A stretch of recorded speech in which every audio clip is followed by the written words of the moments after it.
Hello.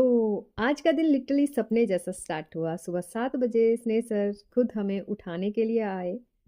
जैसे ही मैंने door खोला, सर ने बोला गुड मॉर्निंग और कसम से 5 मिनट मुझे प्रोसेसिंग करने में लगे कि मैं सपना देख रही हूँ या फिर ये रियलिटी में हो रहा है। वो एक ऐसी पर्सनैलिटी हैं जिनके साथ रह के आप ऑटोमेटिकली बेटर इंसान बन जाते हो। रेडी होके हम नीचे ब्रेकफास्ट के लिए आए हिमालय लॉज में।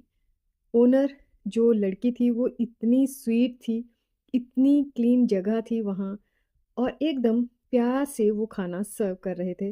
और उनका छोटा-सा क्यूट सा पेट था, वो बहुत ही प्यारा था। उसने कल सर को देख लिया था और उनको वो लास्ट टाइम आए थे तो उनको पहचान लिया और उनके साथ प्ले कर रहा था। सिराज भाई और अलीशा भी उसके साथ प्ले कर रहे थे। हम सब ने ब्रेकफ़ास्ट किया, उसके बाद हमारे बैग्स रेडी थे, डफल बैग हमारे एयरपोर्ट जा चुके थे। बारिश फुल ऑन चल रही है, विजय जी अभी आए नहीं हैं, अभी कोई फ़्लाइट भी नहीं आई और दोपहर होने वाली है, नर्व्स भी टेंस्ड हो रही हैं।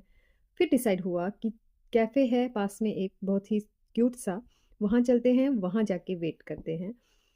और सब लोग निकल पड़े उस कैफ़े के लिए, जहाँ पहुँचने से पहले हमने देखा हल्की-हल्की बारिश हो रही थी, रास्ते में बच्चे मिले, वो स्कूल जा रहे थे या स्कूल से आ रहे थे। हम वहाँ पहुँचे, कैफ़े लकीली खाली था। वैसे वहाँ पर बहुत ज़्यादा रश रहता है, लेकिन 5-6 दिन से कोई फ़्लाइट नहीं आई थी, उस वजह से वो खाली था। तो सब लोग वेदर को एन्जॉय कर रहे थे, वहाँ का जो सीनरी था वो बहुत ही अमेज़िंग था। सब लोग बैठ के हमने वहाँ पर अपना डेरा जमा लिया था। जैसे हमारे साथ हो रहा था, हम जहाँ भी जाते थे वहाँ अपना डेरा जमा लेते थे। फिर उसके बाद हम लोग कुछ चाय लेते हैं, कुछ कॉफ़ी लेते हैं या हॉट चॉकलेट लेते हैं। इस तरह से थोड़ी देर तक हम बैठे रहे, गपशप चलती रही और कुछ समझ नहीं आ रहा था, सिर्फ़ वेट कर रहे थे कब वो बादल हटें और हमें हमारा हेलीकॉप्टर आता हुआ दिखाई दे।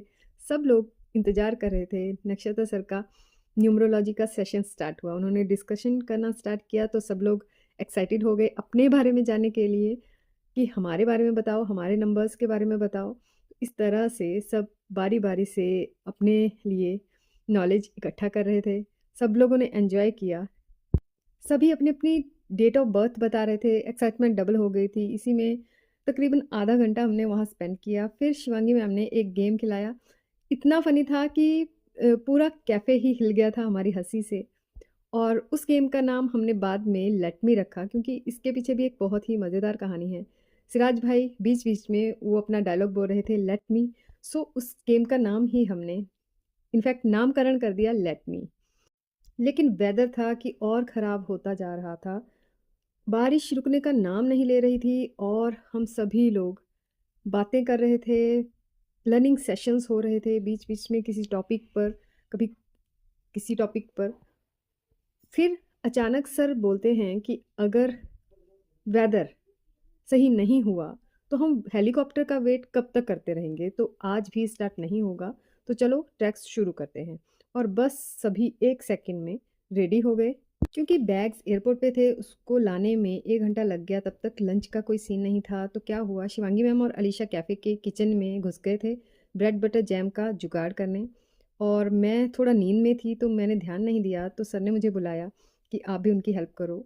हम लोग बटर और जैम उनसे माँग-माँग के कर रहे हैं। वो थोड़ा-थोड़ा दे रहे थे, फिर उनको बोला गया कि आप उसके पैसे हम देंगे आपको, आप टेंशन मत लो।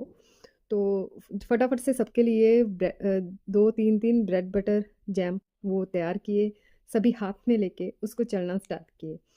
और सोचो कि जैकेट्स, ऊपर से बैकपैक, रेन पोंचो और दोनों हाथ में ट्रैकिंग स्टिक्स हैं और साथ में ब्रेड बटर उठा के फुल ऑन बारिश, और उसमें हम लोग चल रहे हैं। खाते जा रहे हैं और हँसी भी आ रही थी कि कैसे हम पागलों की तरह चल रहे थे। रास्ते में चेक पोस्ट आती है और वहाँ पर रुकते हैं, बाकी लोग पीछे थे, उनका वेट कर रहे थे। इस बीच क्या हुआ था, रवि भाई जो हमारे ग्रुप में थे, उनको रात को फ़ीवर आ गया था, उस वजह से उनको रास्ते में चक्कर आ गया था। सो वो लोग लेट हो गए थे, उनका वेट करते-करते। हम लोग यहाँ चाय नाश्ता किया, स्नैक्स लिए और जब रवि भाई आए उन्होंने बोला कि मेरी तबीयत ठीक नहीं है, तो मैं वापस जाना चाहता हूँ। तो एक शेरपा को उनके साथ वापस लुकला के लिए भेजा गया और बाकी लोगों ने वैसे ही चलना स्टार्ट किया। अंधेरा होने वाला था, हमें फाक्तिंग में थोड़ा सा चाय नाश्ता करके निकलना था। जोश इतना था कि फाक्तिंग से भी 2-3 किलोमीटर का ट्रैक हम कंप्लीट कर लेंगे। चलते चलते हम पहुंचते हैं फाक्तिंग। प्लान था और आगे जाने का, पर अंधेरा, बारिश और स्लिपरी रोड की वजह से नीरज जी स्लिप हो गए थे, उनके पैर में थोड़ी सी चोट लग गई थी। उस वक्त स्नेह सर ने स्ट्रॉन्ग डिसीजन लिया कि आज और रिस्क नहीं लेंगे, तो सब ने वहाँ रुकने का डिसाइड किया। बारिश हो रही थी, सबसे बेस्ट चीज़ थी वहाँ का स्टीम टावल।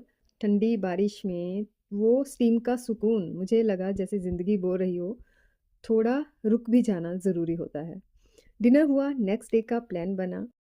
नामची बाज़ार टारगेट था और ग्रुप ऑलरेडी 3 दिन आगे था, उनको कैचअप करना था। फिर रूम्स अलॉट हुए और हम लोग सोने चले गए क्योंकि थके हुए थे, बॉडी साथ नहीं दे रही थी। लेकिन अंदर ही अंदर खुशी थी कि फाइनली हमने आज स्टार्ट किया। सो आज की मेरी सबसे बड़ी लर्निंग ये थी कि स्टार्ट परफेक्ट नहीं होता, लेकिन जब आप स्टार्ट कर देते हो ना, वही सबसे परफेक्ट मोमेंट हो जाता है। बारिश हो, डार्कनेस हो, डिले हो, जब लीडर क्लियर हो और इंटेंशन स्ट्रांग हो, रास्ता खुल ही जाता है। अपने कंफर्ट जोन में बैठ के एवरेस्ट नहीं मिलता, और भीगना पड़ता है, फिसलना पड़ता है, गिर के उठना पड़ता है। तो दोस्तों, कल का दिन और भी ज़्यादा धमाकेदार होने वाला है। Real climbing, real fear, real courage. अगर आज तक ये जर्नी इंस्पायरिंग लगी हो तो नेक्स्ट एपिसोड बिल्कुल मिस मत करना, क्योंकि अब माउंटेन्स असली टेस्ट लेने वाले हैं। Till then, take care.